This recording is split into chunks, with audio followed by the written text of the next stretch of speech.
നമ്മുടെ പുതിയ വീഡിയോയിലേക്ക് എല്ലാവർക്കും സ്വാഗതം. അപ്പോൾ നമ്മുടെ ഇന്നത്തെ റെസിപ്പി ഇതുവരെ ആരും ട്രൈ ചെയ്തിട്ടില്ലാത്ത ഒരു ചോക്ലേറ്റ് കേക്കിൻ്റെ റെസിപ്പിയാണ്. നല്ല ടേസ്റ്റാണ് കേട്ടോ. അത് കഴിക്കാൻ ഓവനോ ബീറ്ററോ അതേപോലെ മുട്ടയോ മിക്സിയോ ഒന്നും ഉപയോഗിക്കാത്ത നല്ലൊരു ചോക്ലേറ്റ് കേക്കിൻ്റെ റെസിപ്പിയാണ്. പെട്ടെന്ന് ഉണ്ടാക്കിയെടുക്കാൻ പറ്റും. അപ്പോൾ നമുക്ക് വീഡിയോയിലേക്ക് പോവാം. അതിന് വേണ്ടിയിട്ട് നമ്മൾ അളവ് കപ്പൊന്നും ഉപയോഗിക്കുന്നില്ല. നമ്മളിങ്ങനെ ഒരു ഗ്ലാസ്സാണ് ഉപയോഗിക്കുന്നത്. ആ ഗ്ലാസ്സിനാണ് എല്ലാം അളന്നെടുക്കുന്നത് കേട്ടോ. അപ്പോൾ അതിൽ ആ ഒരു ഗ്ലാസ്സിൽ നമ്മൾ 1/4 കപ്പ് ഗോതമ്പ് പൊടി എടുത്തിട്ടുണ്ട്. അതിലേക്ക് 3 ടേബിൾ സ്പൂൺ കൊക്കോ പൗഡർ ഇട്ട് കൊടുക്കുന്നുണ്ട്. ഈ 3 ടേബിൾ സ്പൂൺ ഇട്ടാൽ തന്നെ അത് ഏകദേശം നിറഞ്ഞ പോലെ ഉണ്ടാവും. ഒരു 1/4 ടീസ്പൂണ് ബേക്കിംഗ് പൗഡർ ഇട്ട് കൊടുക്കാം.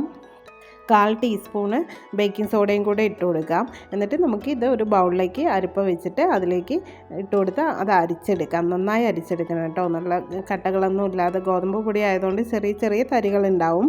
അതുകൊണ്ട് നന്നായി അരിച്ചെടുത്തിട്ട് ഒന്നുകൂടെ നന്നായി ഇളക്കി കൊടുത്തിട്ട് അത് മാറ്റി വയ്ക്കാം. പിന്നെ ഒരു 1/4 കപ്പ് പഞ്ചസാര പൊടിച്ചതാണ് എടുത്തിരിക്കുന്നത്. അതും മാറ്റി വയ്ക്കാം. നമുക്ക് ഒരു ബൗൾ എടുത്തിട്ട് അതിലേക്ക് 1/4 കപ്പ് പുളിയില്ലാത്ത തൈരെടുക്കാം.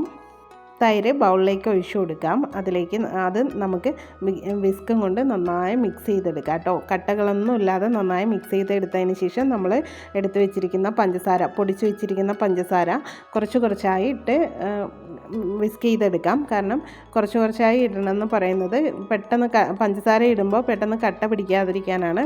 2-3 പ്രാവശ്യമായി ഇട്ടിട്ട് നന്നായി മിക്സ് ചെയ്തെടുക്കാം കേട്ടോ. അത് കഴിഞ്ഞിട്ട് നമുക്ക് 1/4 ടീസ്പൂൺ വാനില എസൻസും കൂടെ ഒഴിച്ചിട്ട് നന്നായി മിക്സ് ചെയ്തെടുക്കാം. ഒന്ന് നന്നായി ബീറ്റ് ചെയ്തെടുക്കാം.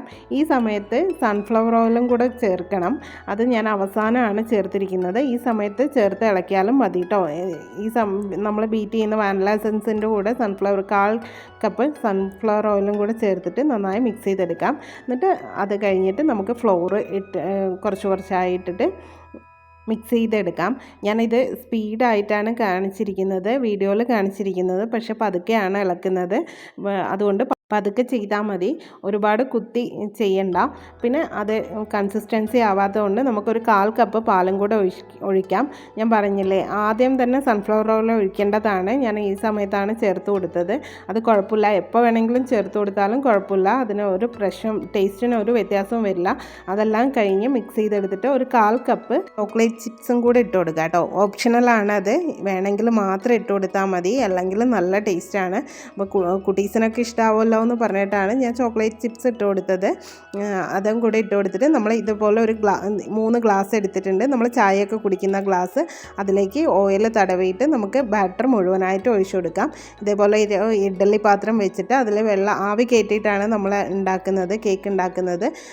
ഇഡ്ഡലി സ്റ്റീം ചെയ്യുന്നത് പോലെ തന്നെ നമുക്ക് ഈ ഇഡ്ഡലി പാത്രം വെച്ച് അതിലേക്ക് ഇറക്കി വെച്ചിട്ട് നമുക്ക് ഇത് വെച്ച് കൊടുക്കാം. ഗ്ലാസ്സുകളെല്ലാം വെച്ച് കൊടുത്ത് ഒരു 10 മിനിറ്റ് ആവി കയറിയതിന് ശേഷം നമുക്ക് തുറന്നിട്ട് കുറച്ച് കാഷ്യൂവും ചോക്കോ ചിപ്സും ഇട്ട് കൊടുക്കാം. അത് ഓപ്ഷണലാണ്, വേണമെങ്കിൽ മാത്രം ചെയ്താൽ മതി. അത് കഴിഞ്ഞിട്ട് നമുക്ക് പിന്നെ അടച്ചു വെച്ചിട്ട് ഒരു 20 മിനിറ്റ് വേവിച്ചെടുക്കാം കേട്ടോ. അപ്പോഴത്തേനും നന്നായി വെന്തിട്ടുണ്ടാവും. അപ്പോൾ 20 മിനിറ്റൊക്കെ കഴിഞ്ഞിട്ടുണ്ട്. നമുക്ക് സ്ക്യൂറിൽ ആ ചോക്കോ ചിപ്സിൻ്റെ ആ ഒരു ഇതല്ലാതെ വേറൊന്നും വരുന്നില്ല. അപ്പോൾ നന്നായി വെന്തിട്ടുണ്ട് എന്ന് അർത്ഥം. അതെല്ലാം മാറ്റി വെച്ചിട്ടുണ്ട്. അത് തണുത്തിട്ടുണ്ട്. നമുക്ക് നോക്കാം. ആ ഗ്ലാസ്സിൽ നിന്ന് ഒന്ന് തട്ടിയാൽ മാത്രം മതി കേട്ടോ. അപ്പോഴത്തേനും അത് വിട്ടു വരും. അങ്ങനെ ഗ്ലാസ്സിലൊന്നും ഒട്ടിപ്പിടിച്ചിട്ടില്ല.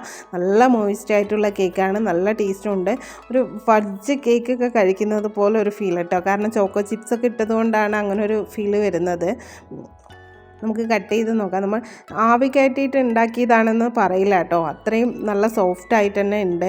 വേറെ ഒരു കുഴപ്പമില്ല. ഇത് ആവി കയറ്റി ഉണ്ടാക്കിയാലും കേക്ക് ഇങ്ങനെ നല്ല സോഫ്റ്റ് ആയിട്ട് വരുന്നത് നമുക്ക് മനസ്സിലാവും. അത്രയും സോഫ്റ്റ് ആയിട്ടുണ്ട് കേട്ടോ കേക്ക്. കഴിക്കാനും അതേപോലെ തന്നെ നല്ല ടേസ്റ്റാണ്. ആ ചോക്കോ ചിപ്സൊക്കെ ഇട്ടതുകൊണ്ട് നല്ല ഒരു ഫ്ലേവറും ചോക്ലേറ്റിൻ്റെ ഫ്ലേവറും ഒക്കെ നന്നായി വരുന്നുണ്ട്. മേലെയുള്ള ആ ചോക്കോ ചിപ്സും കാഷ്യും ഒക്കെ കൂടെ ഇങ്ങനെ സ്പൂണിൽ എടുത്ത് കഴിക്കുമ്പോഴാട്ടോ അതിൻ്റെ നല്ലൊരു ടേസ്റ്റ് വരുന്നത്. അപ്പോൾ ഇന്നത്തെ വീഡിയോ എല്ലാവർക്കും ഇഷ്ടപ്പെട്ടു എന്ന് വിചാരിക്കുന്നു. വീഡിയോ ഇഷ്ടപ്പെട്ടാൽ പ്ലീസ് ഒന്ന് സബ്സ്ക്രൈബ് ചെയ്ത് ലൈക്ക് ചെയ്യണം, കമൻറ്റ് ചെയ്യണം കേട്ടോ നിങ്ങൾ ഇഷ്ടമായോ എന്നുള്ളത്. അപ്പോൾ ഇന്നത്തെ വീഡിയോ ഇത്രയേ ഉള്ളൂ. Thanks for watching.